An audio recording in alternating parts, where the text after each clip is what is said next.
आज आपको मिलवाते हैं माननीय पवन जी से, जो उत्तर संगठन मंत्री हैं। सर, हमारे प्रोग्राम में आपका बहुत बहुत स्वागत है। धन्यवाद। मैं भारतीय मजदूर संघ का संगठन मंत्री। जी सर। उत्तर क्षेत्र में भारतीय मजदूर संघ। जी सर, आपसे पहला क्वेश्चन मेरा यही है कि अभी जो केंद्र सरकार है ये मजदूर और कर्मचारी विरोधी जो नियम लागू कर रही है, उससे आप कितना सहमत हैं? पहले तो ये जस्टिफाई करना है कौन सा कानून कर्मचारी विरोधी है, कौन सा कर्मचारी के हित में है, ये निर्णय करना पड़ेगा। एकदम से हम नहीं कह सकते कि सरकार कर्मचारी विरोधी है, क्योंकि सरकार ने बहुत सारे काम मजदूरों के हित में किए। इसलिए कानून की बात जहाँ तक करेंगे तो कोई भी कानून में बहुत सारी खामियां रहती हैं आज भी।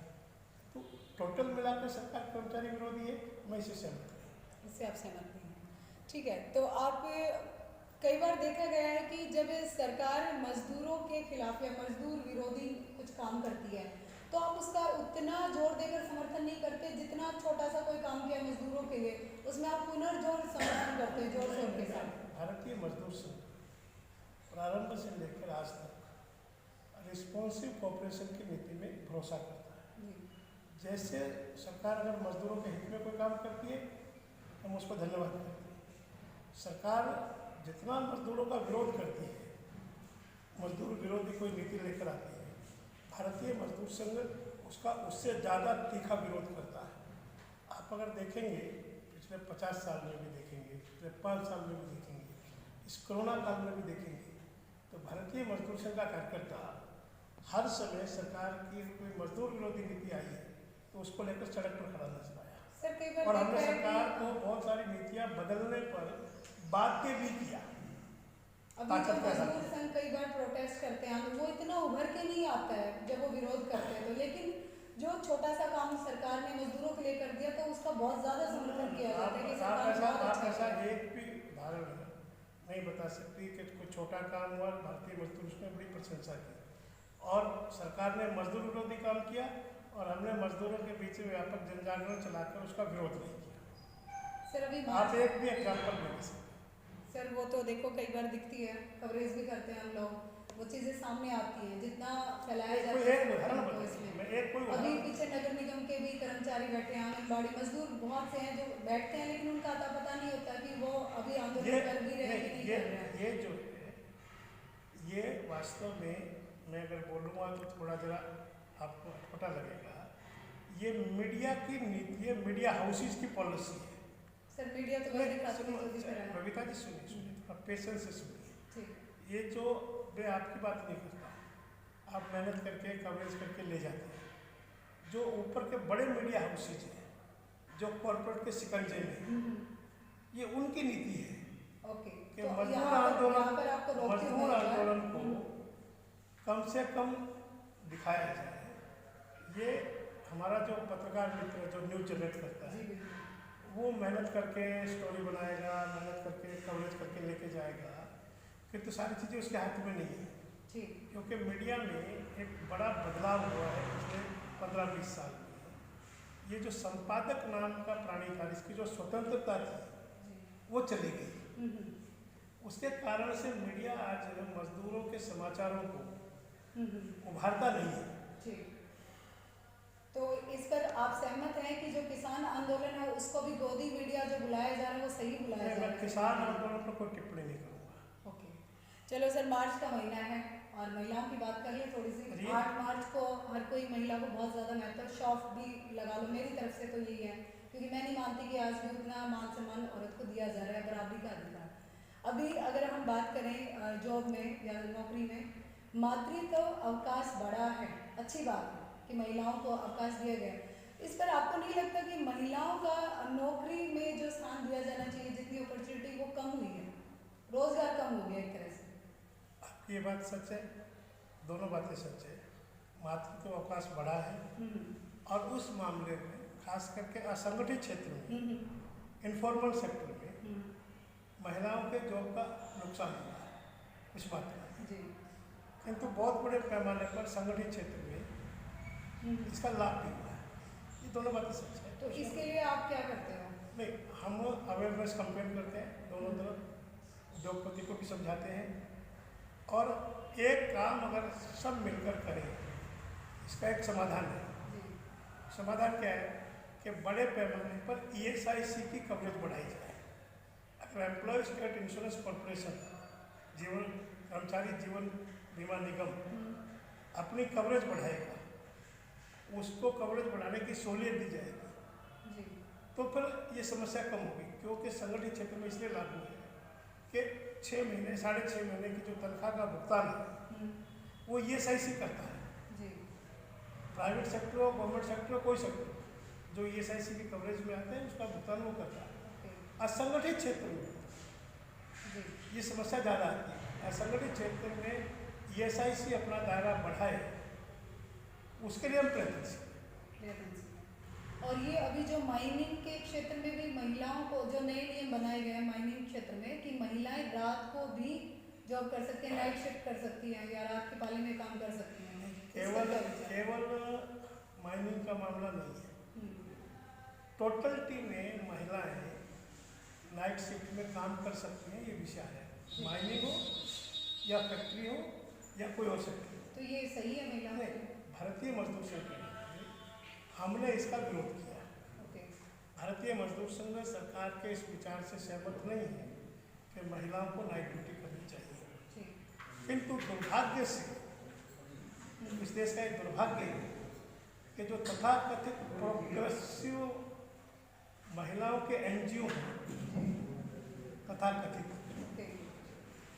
उन लोगों ने 1000 से ज़्यादा मेमोरेंडम दिए। Why discriminate government with us?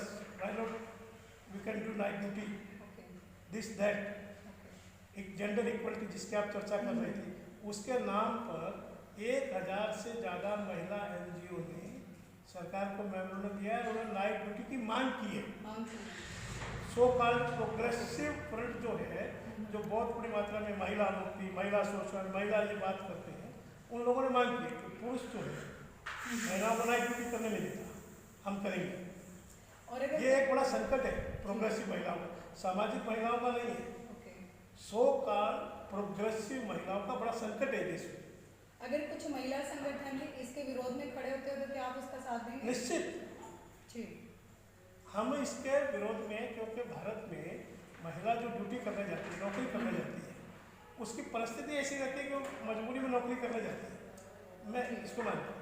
इसलिए और एक साथ उसका सामाजिक दायित्व है, उसका परिवार है, बच्चे हैं, पति है, सास ससुर है, माँ बाप है, उसको अपने सामाजिक दायित्व पूरा करना। इसका मतलब मैं ये समझूं कि जो भारतीय मजदूर संघ है ये सही और गलत को पहचान कर आगे बढ़ता है, ना कि ऐसे नहीं, गलत और ठीक को पहचानते हैं। इसीलिए महिलाएं हमारे यहाँ सामाजिक दायित्व भी निभाती है, इसलिए उसको नाइट ड्यूटी नहीं करनी चाहिए।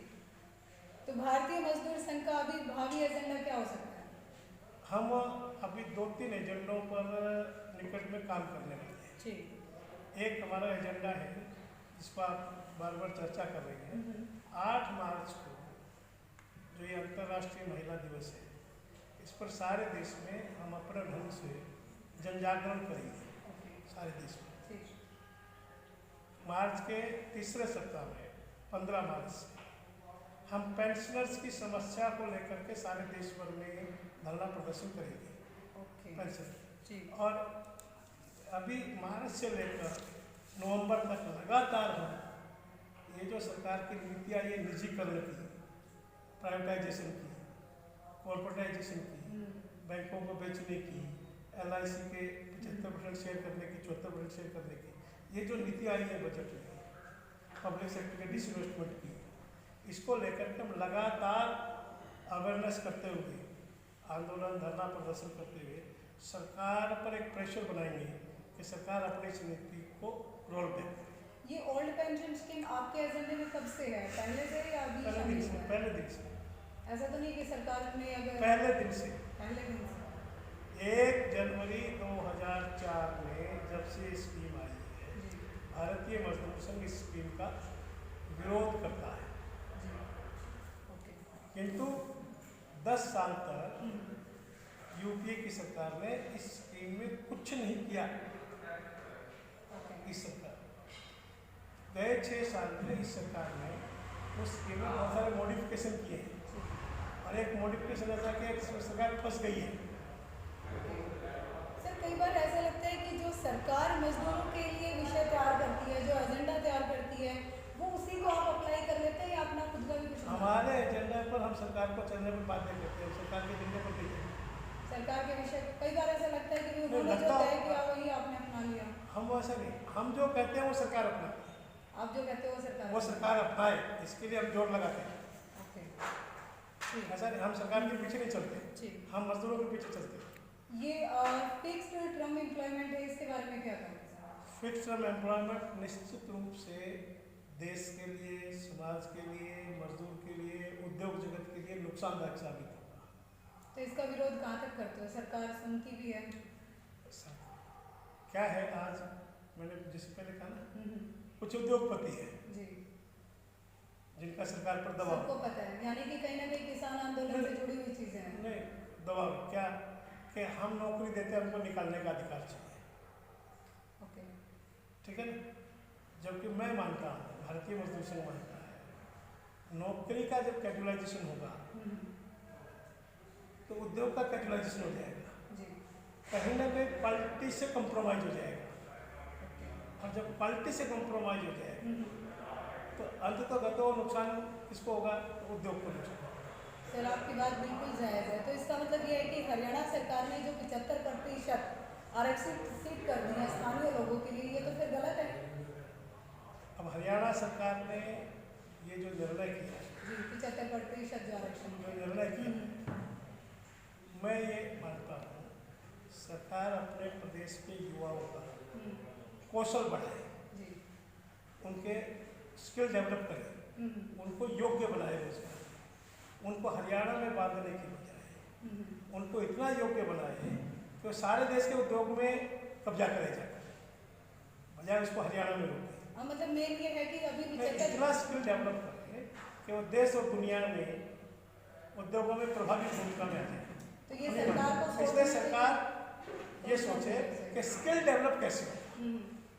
अगर इस तरह से आरक्षित की गई सीटें और पूरे भारत में सभी राज्य ऐसा कर देंगे तो सोचने वाली बात है। इसीलिए मैं कह रहा हूँ कि सरकार अपने युवा का इतना स्किल डेवलप करे कि वो सारे देश में कंपटीशन में टॉप करे।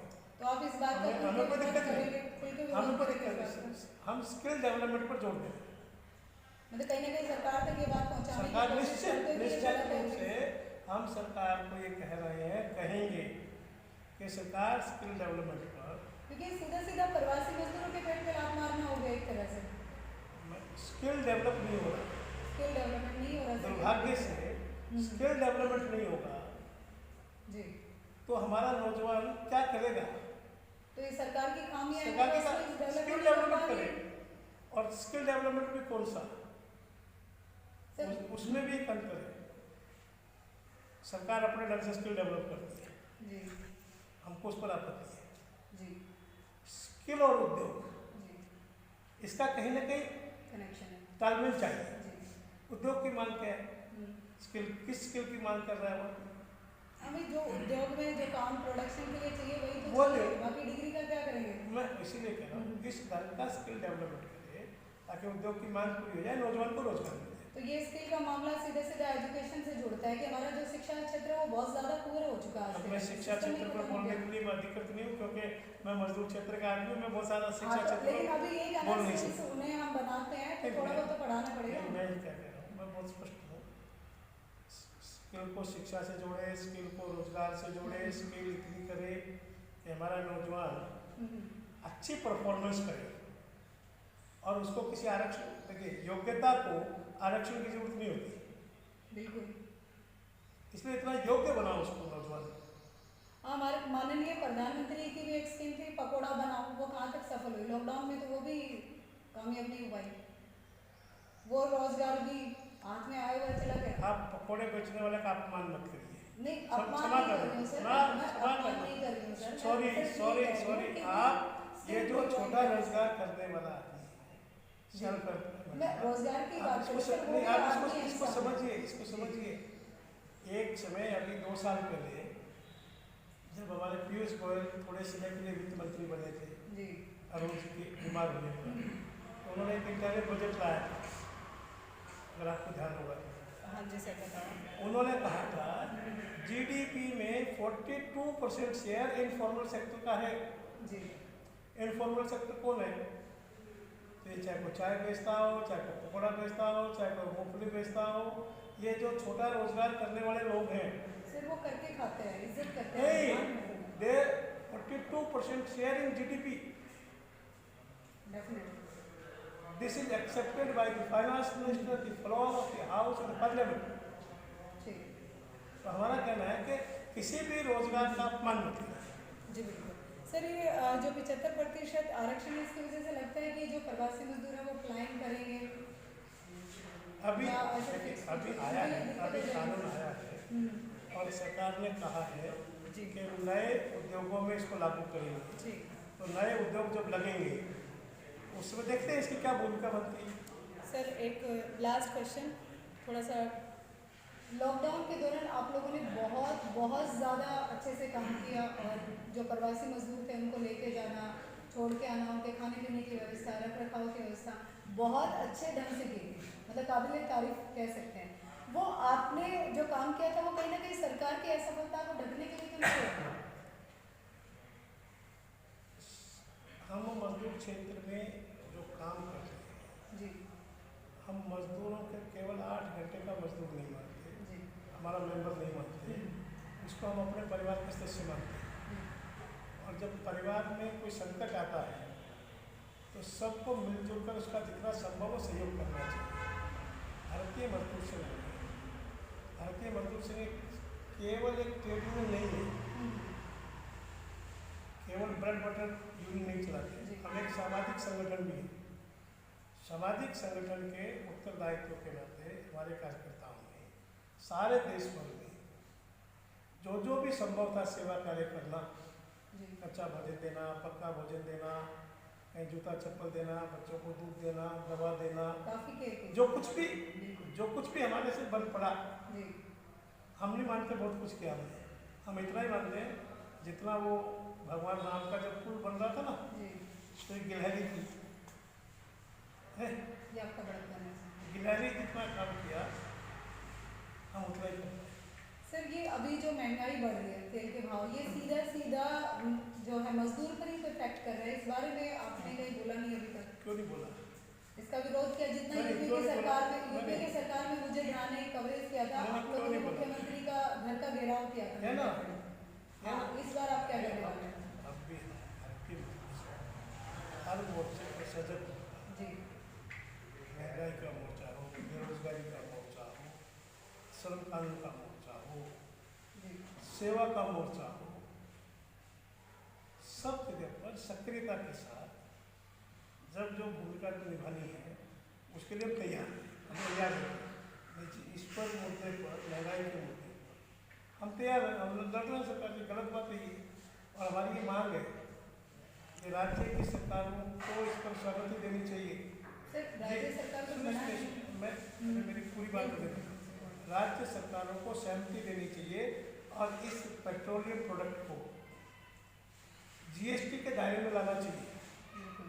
अगर ये जीएसटी के दायरे में आ जाएगा तो अपने आप दाम गिर जाएगा।